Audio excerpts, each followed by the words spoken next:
শিবরাত্রি মানে শুধু উপবাস নয়, শিবরাত্রি মানে সময়, শক্তি ও সিদ্ধান্তের মিলন। এই দিন সূর্য অস্ত যাওয়ার পর থেকে মধ্যরাত্রি পর্যন্ত তামসিক শক্তি যেমন বাড়ে, তেমন শিবতত্ত্ব সবচেয়ে সক্রিয় হয়। ঠিক এই সন্ধেবেলাতেই আপনি ঘরে কি আনছেন তা আপনার আগামী 1 বছরের ভাগ্য ঠিক করে দেয়। সন্ধ্যাবেলায় কেন কেনাকাটি গুরুত্বপূর্ণ? শাস্ত্র অনুযায়ী সন্ধ্যা হল রজ ও তম শক্তির সংযোগ। শিবরাত্রি তমগুণকে শুদ্ধ করতে কিন্তু সাহায্য করে। এই সময় ঘরে আনা বস্তু শুভ হলে শিবের কৃপা আপনার গৃহে কিন্তু প্রবেশ করবে। অশুভ যদি হয়, বাধা, রোগ, ঋণ, অশান্তি, ঝগড়া, মানসিক কষ্ট এগুলি কিন্তু বাড়বে। তাই যা দরকার নয়, যা স্বাস্থ্যসম্মত, সেটি কিন্তু কিনতে হবে। শিবরাত্রির সন্ধ্যায় যে দ্রব্যগুলি, যে জিনিসগুলি অবশ্যই আপনি কিনে আনবেন, সর্বপ্রথম হলো কাঁচা দুধ, যেটি গরুর দুধ হলো শ্রেষ্ঠ। কেন? দুধ হলো চাঁদের তত্ত্ব। শিবের কণ্ঠে বিষ ছিল, কিন্তু দুধ হচ্ছে শীতল করে।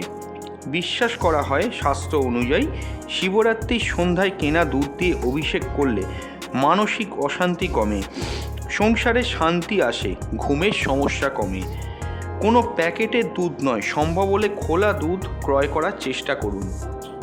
দ্বিতীয় হলো 3টি পাতাযুক্ত বেল পাতা, যেটি একক পাতা নয়, ছেঁড়া নয়, শুকনো নয়।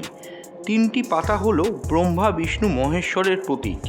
সন্ধ্যায় কেনা বেলপাতা পরদিন অভিষেক দিলে পিতৃদোষ শান্ত হবে, অকারণে আপনার জীবন থেকে বাধা দূরীভূত হবে। তৃতীয় হলো ধুতুরা ফুল বা সাদা ফুল।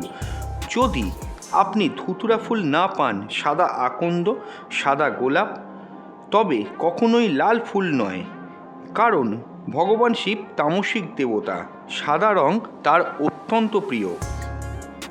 কোনো ফুল যদি নাও পান, আপনি আকন্দ ফুল বা আকন্দমালাও কিনে আনতে পারেন। চতুর্থ হলো ধূপ, ধুনো ও দেশি ঘি। সন্ধ্যার পরে শিবরাত্রির দিন কেনা ধূপ আগুন তত্ত্বকে পবিত্র করে। বিশ্বাস করা হয় এই ধূপে সন্ধ্যা প্রদীপ জ্বালালে, সন্ধ্যাবেলা আরতি করলে নজর লাগে না, নেগেটিভ এনার্জি বা খারাপ এনার্জি কিন্তু থাকে না। পঞ্চম হলো ফল, বিশেষ করে নারকেল ও কলা। নারকেল কিনে আনার অর্থই হলো অহংকারকে বিসর্জন করা। কলা হলো বৃহস্পতি গ্রহের তত্ত্ব। সন্ধ্যাবেলা এই দুটি যদি কিনে আপনি ভগবান শিবকে অর্পণ করেন, আপনার জীবন থেকে লক্ষ্য করবেন, মন থেকে নিবেদন করলে অবশ্যই অর্থকষ্ট কমবে, গুরুদোষ কিন্তু শান্ত হবে। কিন্তু শিবরাত্রির সন্ধ্যায় যেগুলো একদমই কিনবেন না, সেটি হলো প্রথম লোহা, ছুরি ও কাঁচি। সন্ধ্যাবেলায় লোহা কিনলে কাল শক্তি বৃদ্ধি পায়। শিবরাত্রিরে এই শক্তি বৃদ্ধি পাওয়া ভয়ঙ্কর। ফলাফলস্বরূপ ঝগড়া, রক্তচাপ, কোনো অপারেশনের যোগও কিন্তু সক্রিয় হয়। দ্বিতীয় হলো কালো কাপড়, বিশেষ করে নতুন কালো কাপড়, এমনকি কোনো রুমাল হলেও, কোনো জামা কাপড় হলেও কিন্তু কালো রঙের কিনবেন না। অনেকে ভুল করে, কালো পরে বা কালো কাপড়, কালো রুমাল কেনেন। শাস্ত্র বলে কালো হলো শনি, শনি গ্রহের প্রভাব বাড়ায়।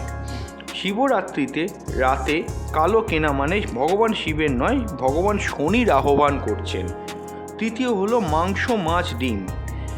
আজ না কিনলেও ক্ষতি নেই, কিন্তু বহুদিনের পুণ্য আপনার যদি কেনেন নষ্ট হয়ে যাবে। তাই এই দিন মাছ, মাংস, ডিম কেনার চেষ্টা করবেন না। চতুর্থ হলো আয়না, কাঁচ, সৌন্দর্য সামগ্রী।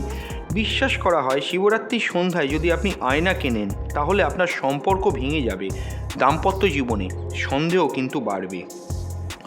পঞ্চম হলো পুরনো জিনিস বা অন্যের ব্যবহার করা কোনো দ্রব্য যদি আপনি ক্রয় করেন সন্ধেবেলা। শিবরাত্রির দিনে নতুন শক্তির আগমন হয়। পুরনো জিনিস অর্থই হলো পুরনো ক্লেশ আপনার জীবনে বৃদ্ধি করা। যখন আপনি ওই 5টি দ্রব্যের কোনো দ্রব্য কিনবেন। ঘরে আসার পর প্রধান দরজার সামনে দাঁড়িয়ে বলবেন, ওই দ্রব্য হাতে নিয়ে ওং নমঃ শিবায়, ঘরে শুভ প্রবেশ করুক। দুধ ফুল প্রথমে ঠাকুর ঘরে রাখবেন। কারুর সঙ্গে ঝগড়া অশান্তি করবেন না, কোনো উচ্চস্বরে কথা বলবেন না। হাত পা ধুয়ে ভগবান শিবের সামনে বসবেন একটি আসন পেতে। তারপর আপনার পূজা সম্পন্ন করবেন। শিবরাত্রির সন্ধ্যায় ঘরে ঢোকা প্রতিটি বস্তু বিভিন্ন রকমের শক্তি বহন করে। ভালো শক্তি যদি আনেন তাহলে সেটি আশীর্বাদ হয়ে আপনার জীবনে থাকবে। খারাপ শক্তি যদি আনেন নিঃশব্দেই আপনি কষ্ট পাবেন। আপনি হয়তো ভাবছেন এগুলো বিশ্বাসের কথা, কিন্তু আপনি জানেন কি হাজার হাজার বছর ধরে এই বিশ্বাসী মানুষকে রক্ষা করেছে। শিবরাত্রির সন্ধ্যায় ভুল নয়, সচেতনতা দরকার। যদি ভিডিওটা ভালো লাগে অবশ্যই কিন্তু লাইক করবেন। নতুন হলে আমাদের চ্যানেলটা সাবস্ক্রাইব করে অল নোটিফিকেশান বেলটি কিন্তু প্রেস করে যাবেন, যাতে করে আমাদের আপলোড করা ভিডিও সবার আগে আপনার কাছে পৌঁছয়। আপনি যদি শিবভক্ত হন কমেন্টে ওং নমঃ শিবায় লিখে যাবেন, এবং কারা কারা শিবরাত্রি পালন করছেন সেই জিনিসটি, সেই কথাটিও কিন্তু লিখে যাবেন। নমস্কার।